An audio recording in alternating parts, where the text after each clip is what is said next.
Subscribe to my channel by pressing red button and click on the bell icon for notification of latest updates. Kathmandu उपत्यकाका 3 जिल्लाका प्रमुख जिल्ला अधिकारीहरूले अत्यावश्यक बाहेकका सरकारी कार्यालयहरू कम्तीमा 15 दिनसम्म बन्द गर्न गृह मन्त्रालयलाई सुझाव दिएका छन्। सरकारी कार्यालय ढुवानी लगायतको हकमा जारी गरिएको टाइम कार्ड पनि खारेज गर्नुपर्ने राय प्रमुख जिल्ला अधिकारीहरूको छ। बिहिबार बसेको काठमाडौँ, ललितपुर, भक्तपुरका प्रमुख जिल्ला अधिकारीहरूको संयुक्त बैठकले यस्तो सुझाव दिएको हो। प्रमुख जिल्ला अधिकारीहरूको यो सुझाव गृह मन्त्रालय मार्फत उप प्रधानमन्त्री पोखरेल नेतृत्वको उच्च स्तरीय समन्वय समितिमा पठाइएको छ।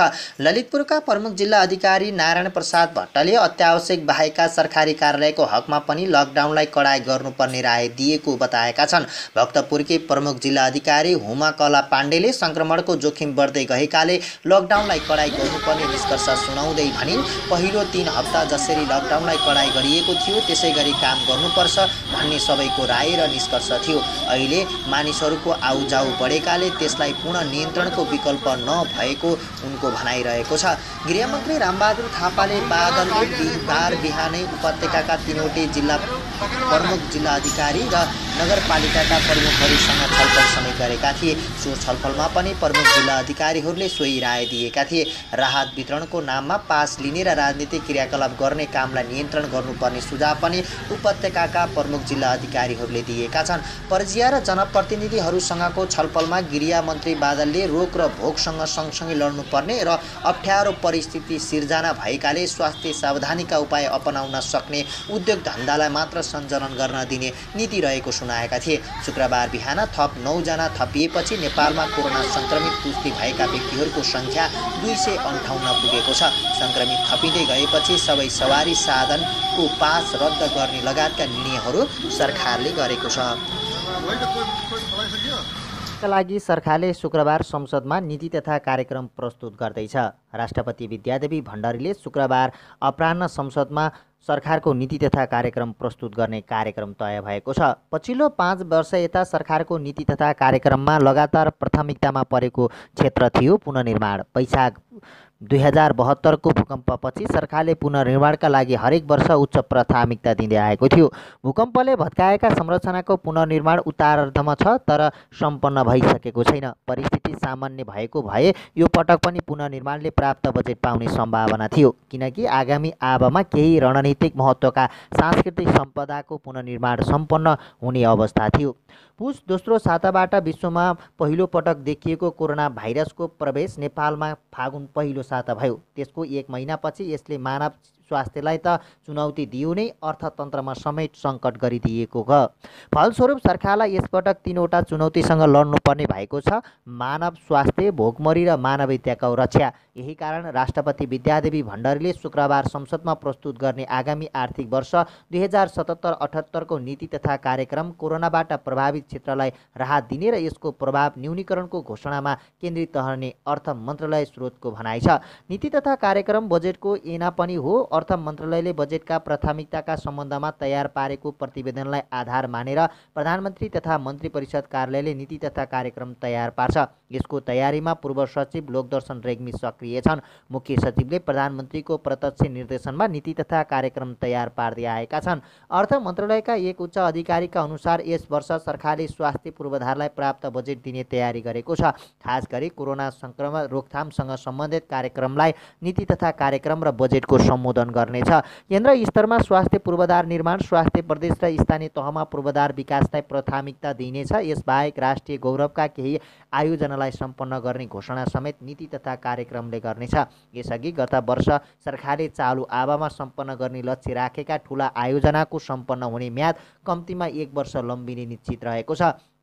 सरकारले माध्यमिक स्तरसम्मको शिक्षा र आधारभूत स्वास्थ्य सेवामा सरकारको प्रत्यक्ष लगानीलाई समेत यसपटक प्राथमिकता दिने तयारी गरेको छ। सरकारलाई यसपटक सबैभन्दा धेरै चुनौती रोजगारी सिर्जनामा रहेको छ। सोही अनुसार सरकारले आगामी आवाको नीति रोजगारी सिर्जना तर्फ लक्षित हुनेछन्। प्रधानमन्त्री रोजगार कार्यक्रमको निरन्तरतासहित थप योजना ल्याउने तयारी रहेको छ। आगामी आवामा 20 लाख भन्दा बढी नयाँ रोजगारी सिर्जनाको चुनौती सरकार सामु छ, किनभने कम्तीमा 6 महिना पर्यटन, होटेल र एयरलाइन सामान्य अवस्थामा फर्कन सक्ने सम्भावना छैन। अर्कोतर्फ अनौपचारिक क्षेत्रबाट पनि ठुलो रोजगारी घुम्दैछ। विदेशबाट पनि युवा स्वदेश फर्किँदा स्वाभाविक रूपमा मुलुकभित्र कामको खोजीमा ठुलो युवा जनशक्ति तयारी अवस्थामा रहनेछ। कृषि क्रान्तिको सुरुवात गर्ने मौका यसपटक सरकारलाई छ। उत्पादनले उचित मूल्य र बजार पाउने ग्यारेन्टीसहित कृषिको व्यवसायीकरणको खाका ल्याउने तयारीमा सरकार छ। खास गरी आयात प्रतिस्थापन माध्यमबाट वर्षेनी अरबौं ठुलो रकम स्वदेशमा रोक्न सकिने सम्भावना छ। विज्ञ अर्थमन्त्री तथा समाजवादी आदर्शका व्याख्याकार कृषि मन्त्रीको संयोजकत्वमा कृषिमा युगान्तकारी घोषणाको अपेक्षा गरिएका छन्। जनता सरकारको कोरोना सबैभन्दा बढी प्रभावित पर्यटन क्षेत्रको उद्धारमा समेत ठोस घोषणा गर्नुपर्ने दबाव छ। नीति तथा कार्यक्रमबाटै सरकारले पर्यटन दशकको घोषणा गरिँदैछ। केही समय बाह्य पर्यटन नआउने सन्दर्भमा आन्तरिक पर्यटन प्रबन्धन गर्नुपर्ने आवश्यकता छ। उक्त प्रयोजनका लागि संस्थागत रूपमा कर्मचारीलाई बजेटसहित घुमफिरमा पठाउने कार्यक्रमलाई समेत सरकारले प्राथमिकता दिने अर्थ मन्त्रालय स्रोतले जनाएको छ।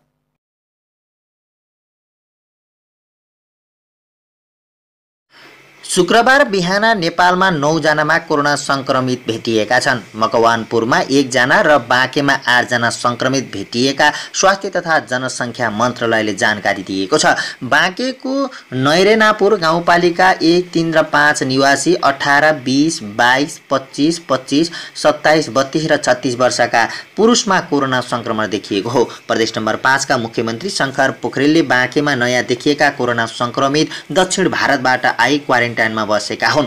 राष्ट्रिय जनस्वास्थ्य प्रयोगशाला टेकुमा गरेको परीक्षणमा मकवानपुरका 37 वर्षका पुरुषमा संक्रमण देखिएको मन्त्रालयका सहप्रवक्ता डाक्टर समीर कुमार अधिकारीले जानकारी दिए। यो सँगै नेपालमा कोरोना संक्रमितको संख्या 258 पुगेको छ।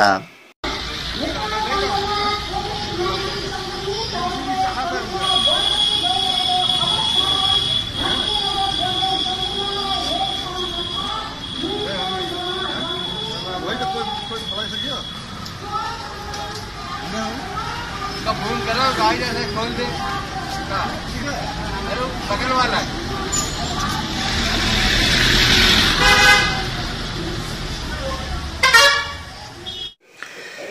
झापामा रहेका पूर्व राजा ज्ञानेन्द्र शाहको काठमाडौँ फर्कने सवारी पास रद्द भएको छ। बिहिबार जिल्ला प्रशासन कार्यालय झापाले जारी गरेको सवारी पास जारी भएको केही घण्टामै रद्द भएको हो।